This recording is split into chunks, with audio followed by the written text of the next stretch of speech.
वाशिम शहरासह तालुक्यामध्ये अनेक गावात हलका पाऊस, हळद लागवड केलेल्या शेतकऱ्यांमध्ये समाधानाचं वातावरण। खरीप हंगामापूर्वी शेतीच्या मशागतीच्या कामांना येणार गती, उकाड्यानं त्रस्त झालेल्या नागरिकांना दिलासा।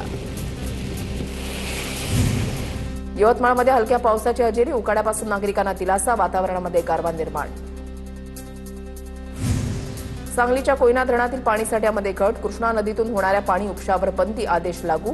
केवळ पिण्याच्या पाण्यासाठी जलसंपदा विभागाकडून परवानगी, कृष्णा नदीच्या काठावरील शेती पंपाचा विद्युत पुरवठा खंडित। कोल्हापुरातील धरणांमधून शेतीसाठी अनिश्चित काळासाठी पाणी उपसा बंदी, धरणातील पाणीसाठा केवळ पिण्यासाठी वापरला जाणार, शेतीसाठी पाणी वापरल्यास कारवाई होणार। धुळ्यातील अक्कलपाडा धरणातून सोडण्यात आलेलं आवर्तन बंद, राज्य शासनाच्या आदेशानंतर डाव्या आणि उजव्या कालव्यामध्ये सोडलेलं आवर्तन बंद करण्यात आलं, शेतकऱ्यांमध्ये नाराजी। सांगलीच्या कृष्णा नदीतून पाणी उपसा करण्यावर जलसंपदा विभागाकडून बंदी, शेतीसाठी पाणी उपसा न करण्याचे निर्देश, खासगी आणि औद्योगिक पाणी उपशावर देखील घालण्यात आली बंदी, पाणी उपसा केल्यास फौजदारी कारवाई होणार। पुण्याच्या मावळ तालुक्यामधल्या धरण क्षेत्रामध्ये पावसाची गरज, पाऊस नसल्यानं तालुक्यातील धरणांचा पाणीसाठा कमी, पवना धरणामध्ये 20% पाणीसाठा शिल्लक। जळगावच्या मुक्ताईनगर तालुक्यामध्ये 14 गावातील विहिरींचं अधिग्रहण, तर छोटे मोठे तलाव पडले कोरडे ठाक, सिंचनाच्या पाण्याचा प्रश्न बिकट। लातूर जिल्ह्यामधल्या बहुसंख्य प्रकल्पांमध्ये 37% पाणीसाठा शिल्लक, प्रकल्पांमधील पाणी पिण्याच्या योजनेसाठी आरक्षित, जिल्ह्यामध्ये सध्या 151 विहिरींचं अधिग्रहण करून पाणी पुरवठा। कोल्हापूर शहरातील पंचगंगा नदीच्या पाणी पातळीमध्ये मोठी घट, शहरावर पाणी टंचाईचं सावट, काळंबावाडी धरणातून पाईपलाईननं होणारा पाणी पुरवठा थांबला, पाणी नसल्यानं पंपिंग स्टेशन बंद। नाशिकच्या नांदूर मध्यमेश्वर धरणातून बिगर सिंचन आवर्तन सुरू, अहिल्यानगर आणि छत्रपती संभाजीनगर जिल्ह्यातील नागरिकांची तहान भागणार। चंद्रपूर जिल्ह्यामध्ये मान्सूनच्या विलंबामुळे पाणी टंचाईचं संकट गडद, जिल्ह्यातील प्रकल्पांमध्ये 32% पाणीसाठा, अनेक गावांमध्ये पिण्याच्या पाण्याचा प्रश्न गंभीर। बुलडाणा जिल्ह्यातील प्रकल्पांमध्ये केवळ 22% पाणीसाठा शिल्लक, 33 दशलक्ष घनमीटर पाणी पिण्यासाठी राखीव, अवैध पाणी उपशाविरोधात विशेष मोहीम राबवली जाणार। जळगावच्या चाळीसगाव तालुक्यामधल्या 14 पैकी 6 धरणं कोरडी ठाक, किरणा धरणातील जलसाठा 30%वर, तर मन्याडमध्ये अवघा 20% जलसाठा। सोलापूरच्या तांदूळवाडीमधील दुर्घटनास्थळाची जिल्हाधिकारी एस कार्तिकेयन यांच्याकडून पाहणी, घटनेच्या चौकशीसाठी 5 सदस्यांची समिती स्थापन, पिकअप विहिरीमध्ये कोसळल्यानं 8 जणांचा मृत्यू झाला होता। वर्ध्यात शेतकरी कामगार संघटनेचं आंदोलन, शेतकरी कर्जमाफीच्या निर्णयाची प्रतिकात्मक होळी, आंदोलनात विविध संघटनांचा सहभाग, शेतकऱ्यांना सरसकट कर्जमाफी देण्याची आंदोलकांची मागणी। हिंगोलीमध्ये कोळी महासंघाकडून विविध मागण्यांसाठी जिल्हाधिकारी कार्यालयावर मोर्चा, जात वैधता प्रमाणपत्र मिळवण्याच्या प्रक्रियेसह विविध मुद्द्यांवरून मोर्चाचं आयोजन। बीडमध्ये ठाकरेंच्या शिवसेनेकडून बळीराजा गर्जना ट्रॅक्टर रॅली, कोणत्याही अटी शर्ती न ठेवता शेतकऱ्यांना कर्जमाफी देण्याची मागणी, जिल्हाधिकाऱ्यांना मागण्यांसंदर्भात निवेदन।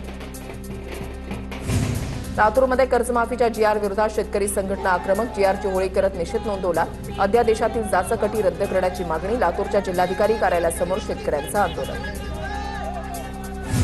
नांदेडमध्ये कर्जमाफीच्या जीआर विरोधात ठाकरेंच्या शिवसेनेचं आंदोलन, कर्जमाफीच्या प्रतिकात्मक जीआरची होळी करत निषेध नोंदवला, शेतकऱ्यांचा सरसकट सातबारा कोरा करण्याची शेतकऱ्यांची मागणी।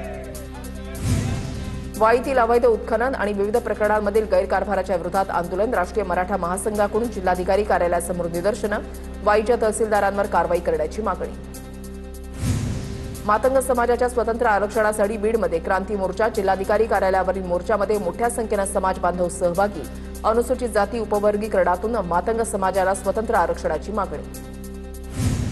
अंबरनाथमध्ये मनसेनं महावितरण कार्यालयाबाहेर स्मार्ट मीटर फोडले, स्मार्ट मीटर सक्तीचा मनसेकडून निषेध, महावितरणच्या विरोधात मोठी घोषणाबाजी।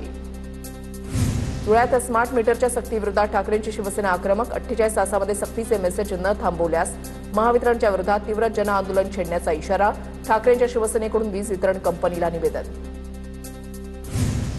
जालन्याच्या बदनापूरमधील दाभाडी गावात जलजीवन योजनेचं पाणी न मिळाल्यानं महिला आक्रमक, थेट पाण्याच्या टाकीवर चढून महिलांचं आंदोलन, या योजनेचं काम निकृष्ट दर्जाचं होत असल्याचा आरोप। मीरा भाईंदरमधील तीव्र पाणी टंचाईच्या विरोधात मनसेचं आंदोलन, थेट महापालिकेमध्ये देव घेऊन अनोखे आंदोलन केलं, पाणी पुरवठा त्वरित सुरळीत न झाल्यास तीव्र आंदोलन करण्याचा इशारा। जळगावात कोळी समाज बांधवांचं जिल्हाधिकारी कार्यालयासमोर धरणं आंदोलन, आदिवासी कोळी समाजाला जात प्रमाणपत्र आणि जात वैधता प्रमाणपत्र सुलभ पद्धतीने देण्याची मागणी। जळगावात आरटीओ कर्मचाऱ्यांचं बेमुदत आंदोलन, 50हून अधिक कर्मचारी संपावर. सुधारित आकृती बंध, सेवा प्रवेश नियम तयार करणं आणि प्रलंबित पदोन्नतीच्या मागण्यांसाठी कर्मचारी संपावर.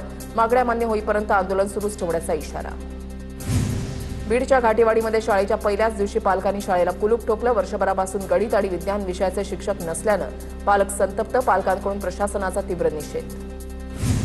बुलडाण्याच्या मंडप गावामध्ये वाळू तस्करी विरोधात अनोखा आंदोलन. महसूलच्या सीसीटीव्हीला बेशरमच्या पानांचा हार घालत गावकऱ्यांनी प्रशासनाचा निषेध केला. 2 दिवसामध्ये अवैध वाळू वाहतूक न थांबल्यास अधिकाऱ्यांनाही बेशरमचा हार घालण्याचा इशारा. सिंधुदुर्गच्या वेंगुर्ल्यामधील आडेलीमधील कृष्णप्रभा अॅग्रोटेक केंद्रावर थाट.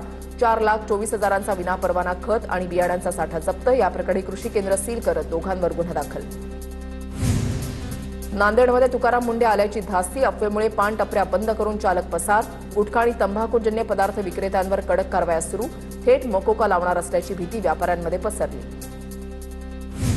चंद्रपूर जिल्ह्यामध्ये सुगंधित तंबाखू विरोधात 7 कारवाया. पोलिसांनी 2 टोळ्यांवर लावला मिनी मोक्का. एफडीएकडून 8 लाखांचा तंबाखू जप्त. गुटखा माफियांचे धाबे दणाणले. वाशिमच्या उंबरडा बाजार गावामध्ये एफडीएच्या संभाव्य तपासणीच्या चर्चेमुळे व्यापाऱ्यांमध्ये खळबळ. हॉटेल व्यावसायिक आणि मेडिकल चालकांकडून घाईघाईमध्ये दुकानं बंद.